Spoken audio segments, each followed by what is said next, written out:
All right, everybody, and welcome back to our crypto weekly strategy session. We normally do this on Fridays, but due to a couple of circumstances, we moved it to Mondays.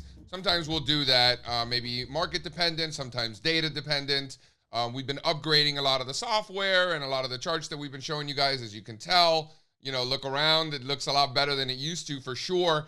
So as you can see, we still have a few kinks, but we're getting there. So super exciting. So I hope you guys are excited to join us. I actually have my Easy Come, Easy Go t-shirt on, appropriately so, because, you know, if you're on this call, I would presume you've got some profits on the table. You've done pretty well for yourself. You know, we've got some new trades to put on, but remember, managing risk is priority number one, right? We're not like hodlers and diamond hand people. Like, that's just not who we are. There are opportunities on the long side and the short side in crypto. There are times to be aggressive and pushing, which it has been in certain areas, continues to be, and there's going to be times in the future, I promise you, where we're going to want to take the foot off the gas, and the market is going to prove that, you know, the data has changed, right? Things have changed, trends have changed.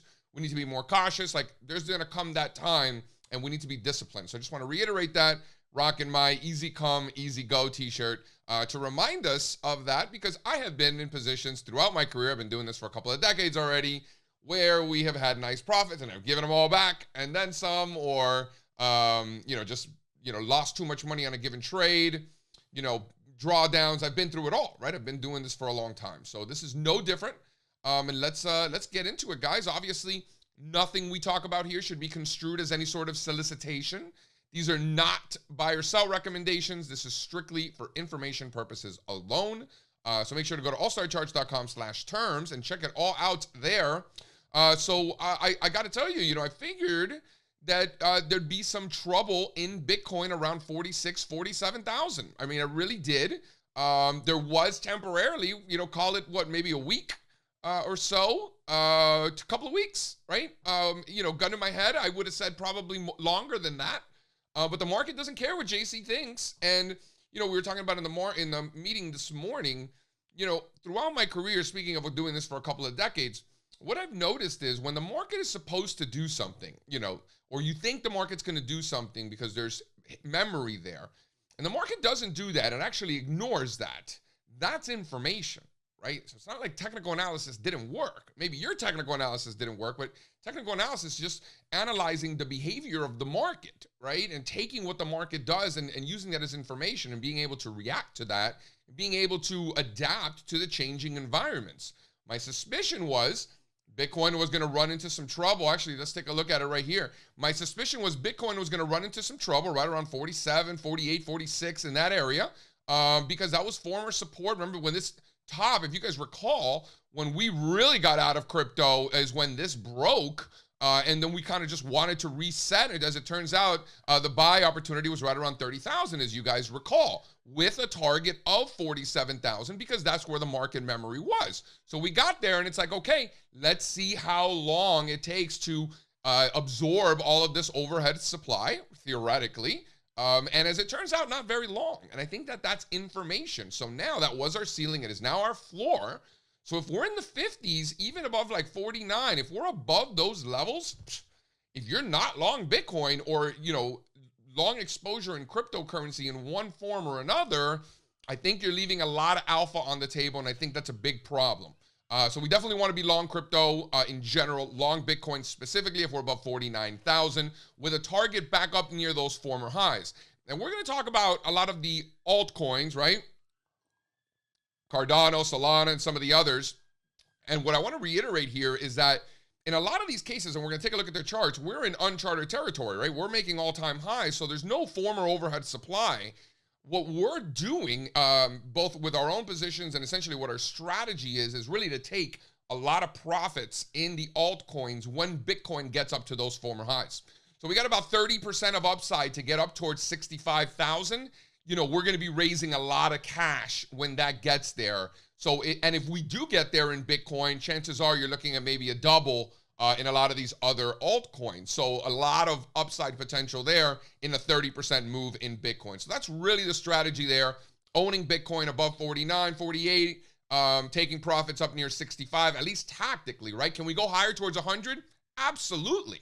And as you can see here, 70,000 would probably be next, 73, something like that. But I think just in general, that former overhead supply, there's memory there, and we want to respect that, at least tactically. New highs in the top 5 crypto index. We go over this one a lot. We do the same thing with the Dow Jones Industrial Average, where we have the top 5 stocks in the Dow. We do the same thing with crypto, Ether, Bitcoin, Ripple, Binance, and Cardano, equally weighted, and we're above that 159. That's a big level. So if we're above that, again, like Bitcoin above those certain levels, I think we need to continue to err on the long side. This is our own index that we create internally. This is an actual index. This is the top altcoins index. 5,100 is the level there. There's a lot of market memory there. So, it's pretty binary. If we're below that, I don't know how aggressive maybe we want to be when looking at this index. But since we're not trading it, we use it as information. If we're above that 5,100, I think that's solid. And you could see here, when you compare the altcoins to Bitcoin, the relative strength making new highs, and the altcoin index finding support where it had to from failed moves, tend to come fast ones in the opposite direction. We're seeing it not just in the altcoins index, but in altcoins relative to Bitcoin as well. And then here you're looking at the new highs on a relative basis, right? What's interesting is that Ethereum is not doing that. So when you're looking at the altcoins making new highs, you're really seeing that going down the cap scale. You're seeing that relative outperformance out of the smaller guys, things like Cardano obviously doing well, Solana as well. And then this is the chart that I show everybody, whether they're in the crypto markets or not, especially if they're not in the crypto markets, because to me, this one says, if we're above 7.0 in Bitcoin relative to the S&P 500, and you're not long crypto, you are short. Right? There's that much alpha being left on the table. If you're not long above 7.0, you're short. I don't care who you are, right? There's that much alpha being left on the table. And if you're watching this right now, you probably already have long exposure in crypto in one form or another. But if you don't, welcome to cryptocurrencies, right? It's a great community. We're happy to have you. But show this to, this is the one that I want to show financial advisors. This is the one I want to show family members. This is the anybody can understand, any idiot, not idiot, but like anybody who's just not in our world can be like, oh, okay, if we're above the prior cycle high, that means the argument is we're in another leg higher. You have to have exposure. And if we lose that, then we're having a completely different conversation, and a lot of cryptocurrencies are probably going lower. So that's the level. 7.0, it's been the level, continues to be. You can see the same thing in Bitcoin relative to gold as well, really holding where it had to, right? The former cycle peak, that is where Bitcoin started to rally, in the recent lows. That's when cryptocurrencies in general really, really got going again. And then what we're seeing is really accumulation. So what we're looking at is the exchange balances inverted. So the purple line is the exchange balances making new lows. That's why this chart is making new highs, because it is inverted. And you can see how it's correlated very highly with the price of Bitcoin. Because what you're seeing is you're seeing lower balances on the exchanges, right? So you're getting that accumulation. And what I think is really, really interesting, Louis did a nice job of annotating this one. You're seeing the how old these coins are that are being transacted, and whether or not they're new coins coming to market, showing excess optimism and speculation from weaker hands, shorter term hands, if you will. When your buddies from high school are texting you about which cryptocurrencies to buy. Like, this is what's going on here, right? And we're seeing the exact opposite. So what this suggests to me is, the hodlers, right? The smart money is the ones transacting currently, right? Which is bullish structurally and very, very different than prior peaks in Bitcoin. And one thing that we want to continue to improve on as we get more data, and when I mean more data, I mean more time, right? Like, so when we're doing these breadth statistics, it's like, well, we only have data for some of these going back to the beginning of 2020. And it's like, well, fine, that's just what it is, right? It's what it is. Would you love to have it going back to the beginning? Of course. But they didn't exist, right? So we don't really have a choice. So what we're essentially doing is breadth analysis. So when we do breadth analysis on the Russell 3000, for example, The Russell 3000 represents approximately 98% of all investable assets in the US stock market. So when we look at the percentage of Russell 3000 stocks doing X or Y, we're doing a weight of the evidence breadth analysis. In the case of cryptocurrencies, we're looking at about 65 of them, which is the total universe on the FTX, right? So we're going with that universe, and we haven't done the math. I'm waiting for the number. My suspicion is that 65 coin universe represents 99%. I think it's actually higher than what the Russell 3000 represents, but I haven't gotten that answer yet. My guess is 99. The bigger question is 99 point what? So I'm gonna go with 99 flat, but let's see. That's my guess. The point is, it's a lot of them, right? It's a big percentage, so it gives us good data. And by the way, we're getting an expansion, right, in 30-day highs, is my point, right? So we're getting a breadth improvement among the altcoins. And then in a similar way to when Bitcoin gets up to 65, 64, 65, Ethereum getting back up towards 43, you know, the market rarely makes it that clean. But like if I had to like sort of draw out what this is going to look like over time, and, you know, how we're going to manage risk and take profits. And as Straza said this morning, pay myself, right? When we're going to do that, it would be really convenient for Bitcoin and Ethereum to get back to those former highs at the same time. How high can Cardano go? You know, that tends to be a question that we've been getting a lot. A lot of people made a lot of money on the Cardano trade, so kudos to you. You know, 223, I think is a great level. I'm also looking at I'm also looking at what happened over the weekend, right around 246, 247, right? Those were the former highs in May. So I was curious to see how the market reacted to those levels. As it turns out, it consolidated there for 3 days and then moved on. So it didn't really respect it that much, which, as I alluded to earlier with Bitcoin around 47, 48, to me is representative of an overwhelming amount of demand coming in for that. So 360 is next for Cardano.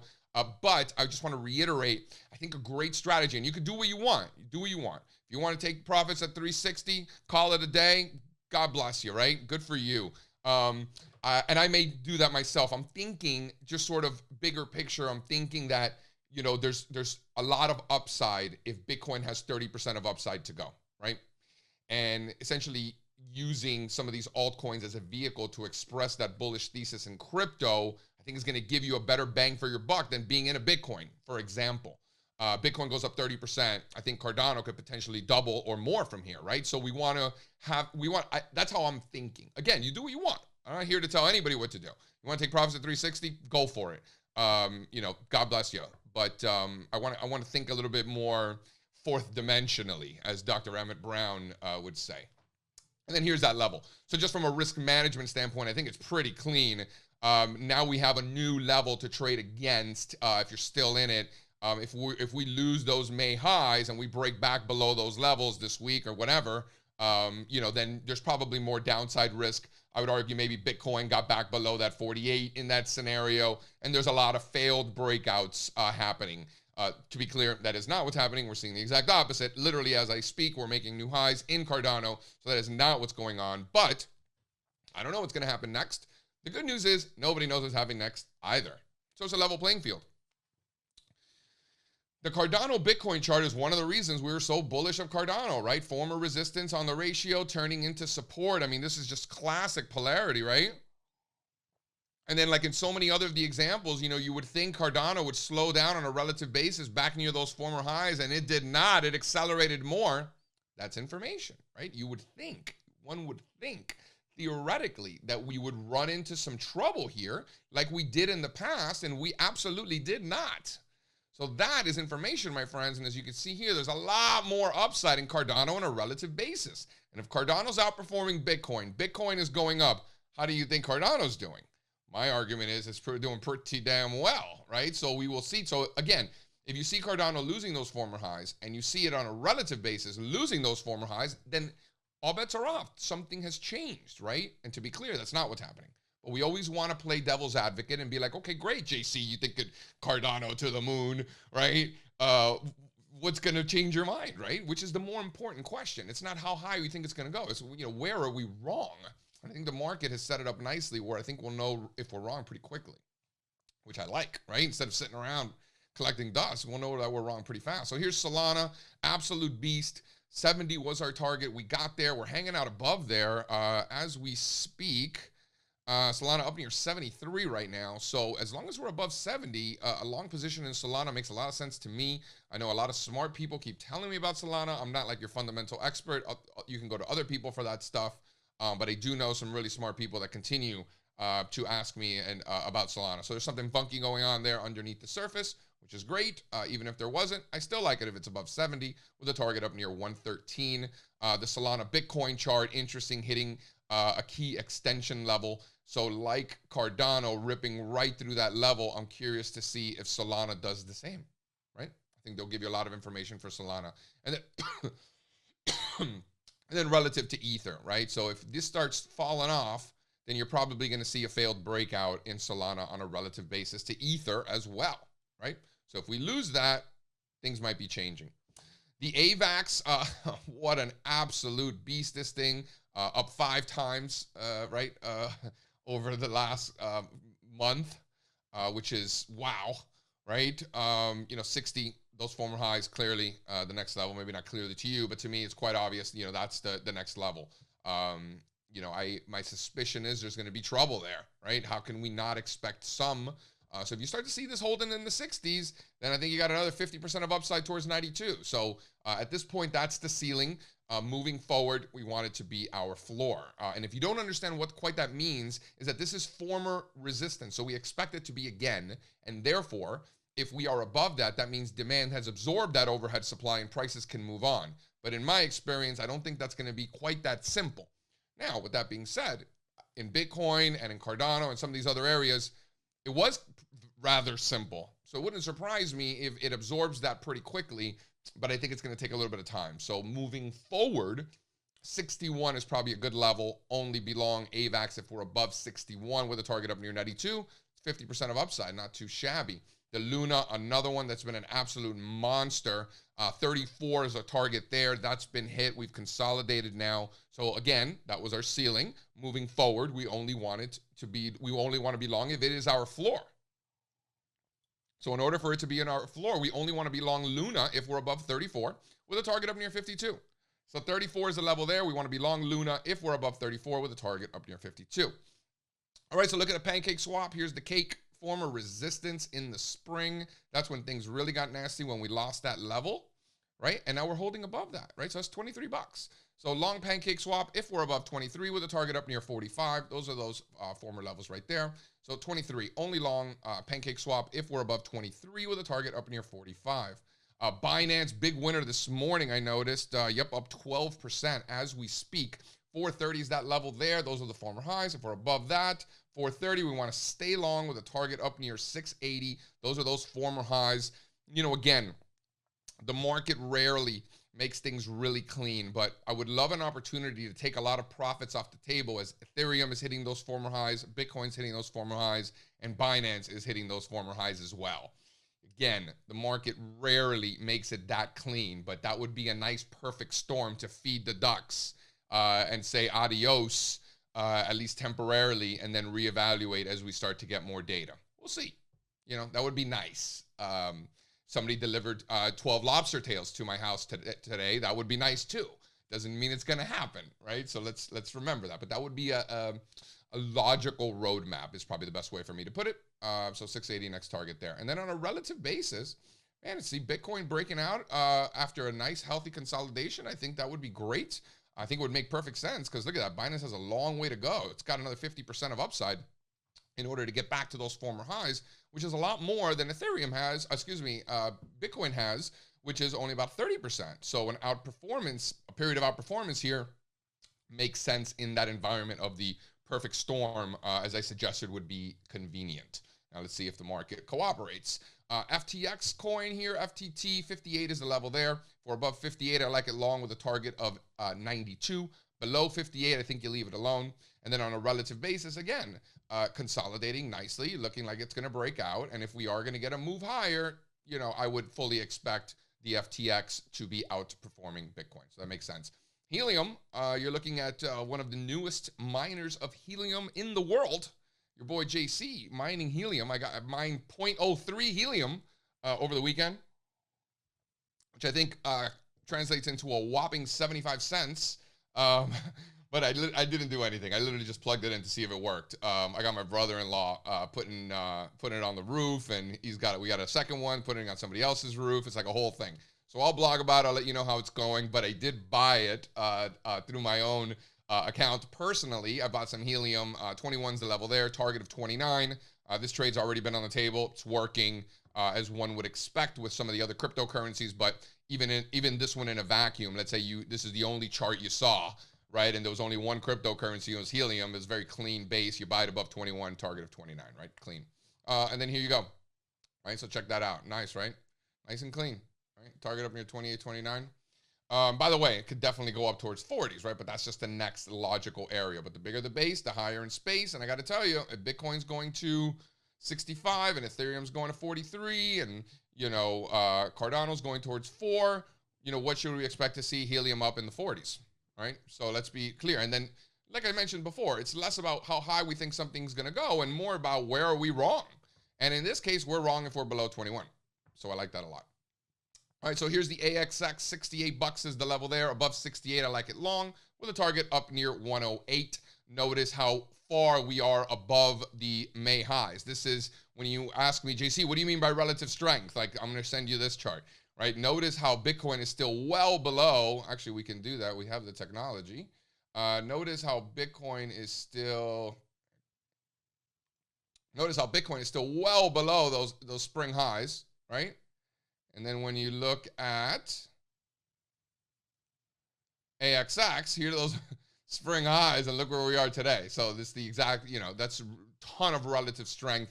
And that's not something that we can ignore. If we're above 68, I like it long with a target of 108. And just, wow, what a performance. Man, this has just been an absolute beast.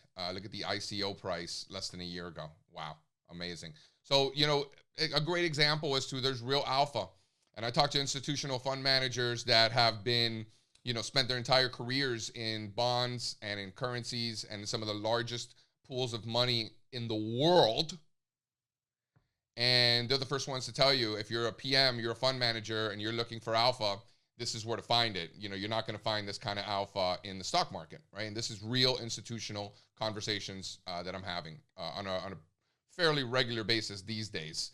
Just an FYI. And this is Exhibit A as to why. Just so you know, AXX, where are we on the scale now? AXX is the 35th largest crypto, right around 4.6 billion. So that's not nothing. Needless to say, less than a year ago, it was nothing, right? All right, so here's the chills. 37 is the level there. All of that former support from the spring where things broke down. Then we based above 37. We like it long with a target up near 94. Again, logical area to those former spring highs. Look at the XDC network approaching that 20 level. Right, looks a lot like Helium. Looks actually identical to Helium.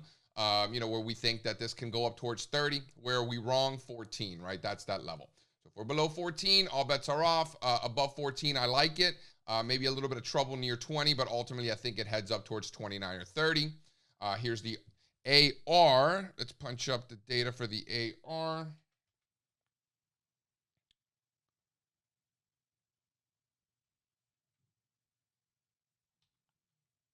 So 96, right around $1 billion, and also looks a lot like Helium before Helium broke out. 35 is the level there. If we're above 35, I like it long with a target up near 51. Again, looks a lot like the XDC, looks a lot like Helium before Helium broke out, right? This is really what it looks like. Here's the Ethereum Classic. 62 is the level there. A lot of market memory. So as long as we're above 62, which are these former lows from a couple of weeks ago or from last week, really, if we're above 62, I like it long. And what's the next target? Got to be up those former highs, right? That's the those former highs up near 150. That's got to be the target. So a nice, well-defined risk reward because we only want to be long if we're above 62. Litecoin just hit our target near 180. We expected there to be some trouble. And we're seeing that trouble as we speak. Litecoin is now up to the 14th largest crypto, $12.6 billion in market cap. 180 is the level there. We are now above that, up near 190. So if we're above 180, I like it long. And where can it go? I think you're looking at a 100% move, right? I think you're looking at a double, which, what did I say? You know, Bitcoin's going to go up 30%. You know, you're going to get doubles in the alts. And the way the math works out, you're looking at about a double in Litecoin up towards 380, 400. Even Ripple getting involved. I'd love to see it breaking out on a relative basis. Let's take a look at the latest on Ripple.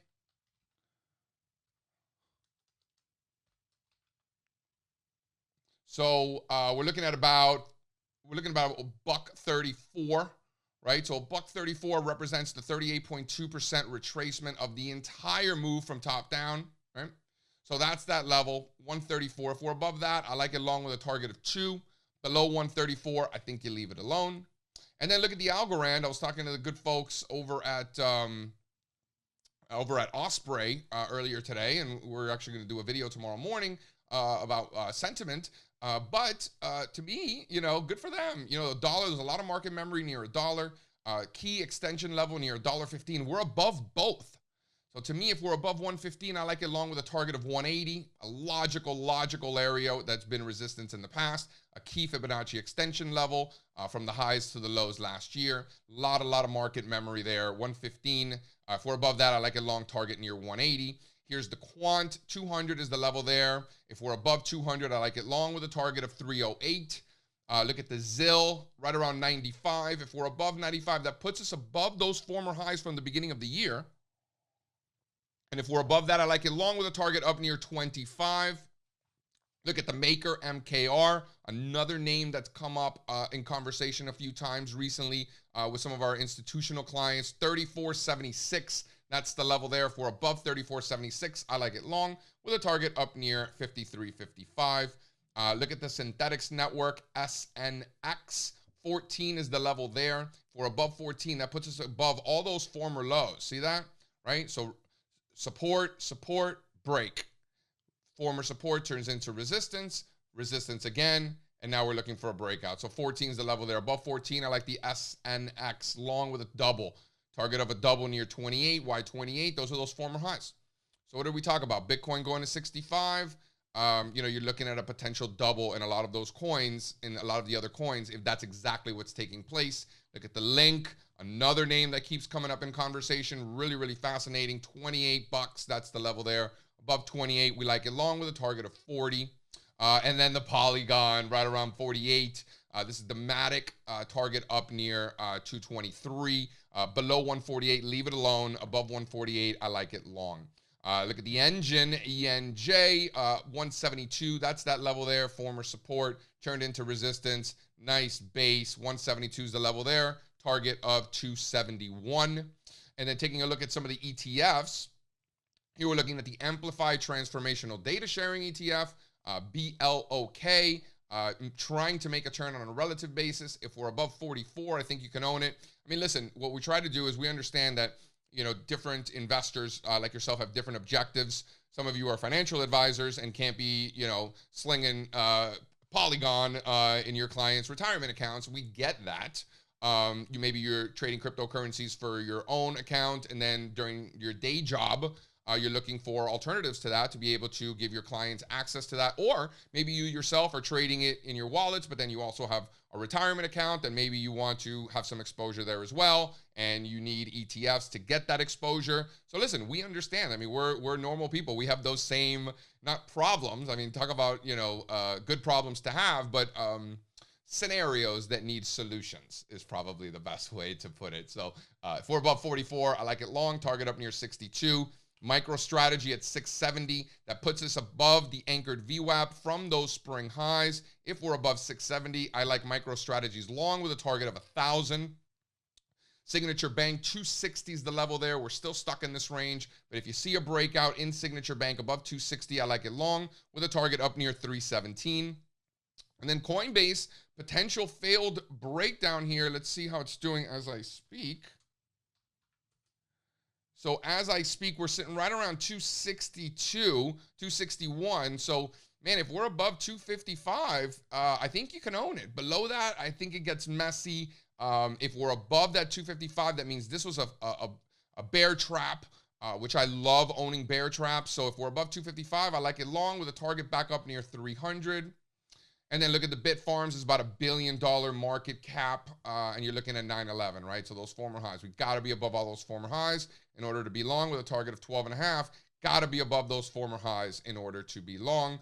And then the RIOT, we get asked about it a lot. $40 is the level there. Similar to MicroStrategies, at 670, right? For RIOT, the number is 40, right? So we only want to be long above 40 with a target up near those former highs near 80. And then finally, NVIDIA recently hitting our target, consolidating for the last couple of months, right around 210. I think a breakout's probably coming next. If we're above 210, I like NVIDIA long. Below 210, I think you leave it alone. And we are above that as we speak, breaking out today, as a matter of fact. Okay, great. So we're above those levels. So long NVIDIA right now, if we're above 210, target up near 321. And if you have any questions at all, I saw a couple of questions coming in. The crypto stocks. So I hope we answered your question there, Eric, on the crypto stocks. If we missed any, shoot us a note, info@allstarcharts.com. And as always, I'm JC Parets. Shout out Louis, shout out Straza, shout out everybody on the team helping putting these things together. Any questions at all, shoot me a note. But remember, I brought my Easy Come, Easy Go t-shirt on because I've been down this road before. Don't give those profits back. Don't get too high on your own supply. Be responsible. Adios.